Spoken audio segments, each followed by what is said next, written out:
Hello everyone, my name is Anurup Sharma and today we will be discussing about the algorithm for quicksort, where I'll try to explain the basic steps required for the working of this algorithm and some basic information about the time complexities.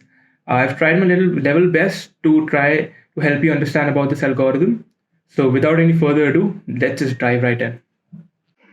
Okay, so let's start off by discussing a very basic overview about quicksort.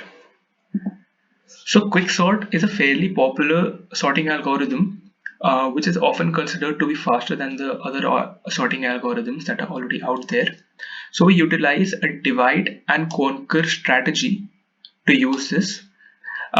Here we select a pivot element where all the elements on the right of the pivot element are greater and the ones on the left are considered to be smaller than the pivot element. Now, this is a very brief overview about the quicksort. Now coming to the quicksort algorithm, the basic steps involved in this sorting algorithm. First of all, in a given array, we are going to select the pivot element and we are going to rearrange the array elements in such a fashion that all the values lesser than the pivot should come before and all the values greater should come after it. Now this method is called partitioning the array. Now this is a key term which is generally used for this sorting algorithm as well. Now at the end of the partition function, the pivot element will be placed at its sorted position. Now the sorted position means the position wherein the ones on the elements on the right are greater and the elements on the left of the pivot are smaller than it. Now since it is a recursive function, sorting algorithm is a recursive function, we have to repeat the steps for the right and left sub-array as well, and at the end we will get a sorted array.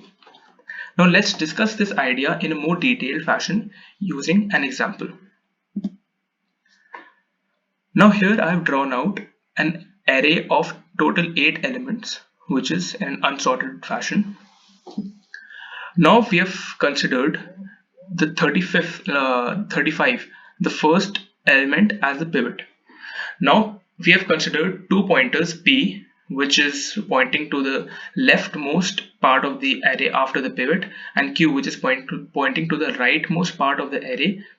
Now the basic goal of P is to find the element which is greater than the pivot, and the function of Q is to find the element which is lesser than the pivot. So as we start, is 50 greater than 35? Yes, it is. So it stops here. It doesn't move at all. Is 45 less than 35? No, it's not. So we jump. Is 90 less? No, it's not. So we jump again. Is 20 less than 35? Yes, it is. So we stop. Now what we do is we swap the two elements to which P and Q are pointing respectively at. Alright. So we swap 50 and 20 as you can see here in this step, in this particular step. Okay, sorry for my scribble. Now again, the goal of P, we have to find the number greater than 35. Is 20 greater? No, it's not. Neither is 15, neither is 25, neither is, but so is 80. 80 is. So we stop here. P stops here. Now we have to find the element smaller than 35. Is 50 smaller? No, it's not. Neither is 80, but 25 is. So after two jumps, the Q stops here. Now notice that P and Q here have crossed each other. So what we do in this case is we swap the element at which Q is pointing with the pivot element here. So the resultant array after this step is this 25, 20, 15, 35, which is the pivot element here, 80, 50, 90 and 45. Okay, so notice here that 25, 20 and 15 are all smaller than 35 and are placed on the left hand side of the pivot element, and all the elements greater than the pivot element are placed on the right hand side. Okay, so here we can safely say that we have made that the pivot element is in its sorted place. Now this part where the pivot element reaches its sorted place is called the first pass. Okay.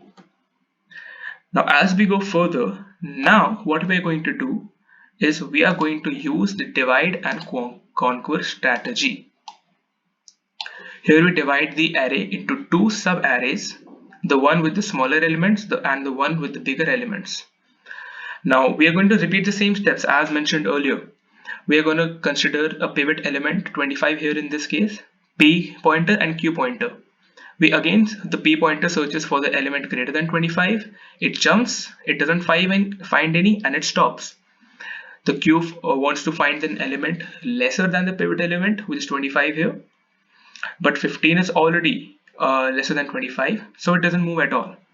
Again, observe that P and Q have crossed each other, so we replace the Q element with 25.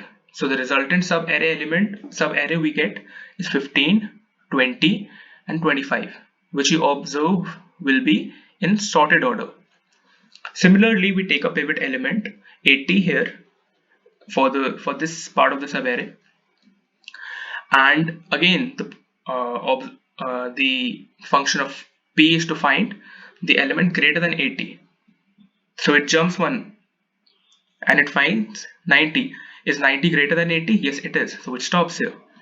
Then Q wants to find an element smaller than the pivot. So is 45 less than 80? Yes, it is. So it stops. Notice that P and Q haven't crossed each other yet. So all we have to do is swap these two elements, 45 and 90 here. Okay. So now again, P wants to find an element greater than 80. So P jumps to 90 here. So is 90 greater than 80? Yes, it is. So P now points to 90.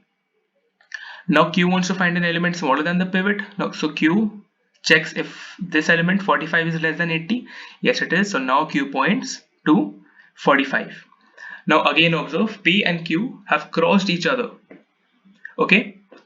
So the element to which Q is pointing will swap with the pivot element, which is 80. So the resultant sub-array we get is 45, 50, 80 and 90. Now when we combine these two sub-arrays with the pivot element in the middle, what we get? We get the sorted array 15, 20, 25, 35, 45, 50, 80 and 90. This is in a sorted fashion. We have sorted the array successfully using the quicksort algorithm. Now moving on to the next slide.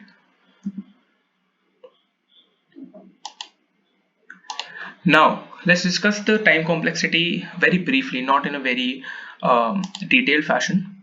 Okay, so the best case and the average case have the same time complexity, which is O of n log n, but the worst case time complexity is O of n square. Now this is usually when the array that we want to sort is already in ascending order, which means it is already sorted. But the machine doesn't know that it is already sorted, so it will run the entire algorithm, the entire recursion steps, but after that only the machine will be able to decide that it is already in a sorted order. Okay, so therefore we get an n square time complexity in the worst case. Now this was my effort in trying to explain this algorithm for quicksort. I hope you all understood, and thank you so much for joining. See you next time.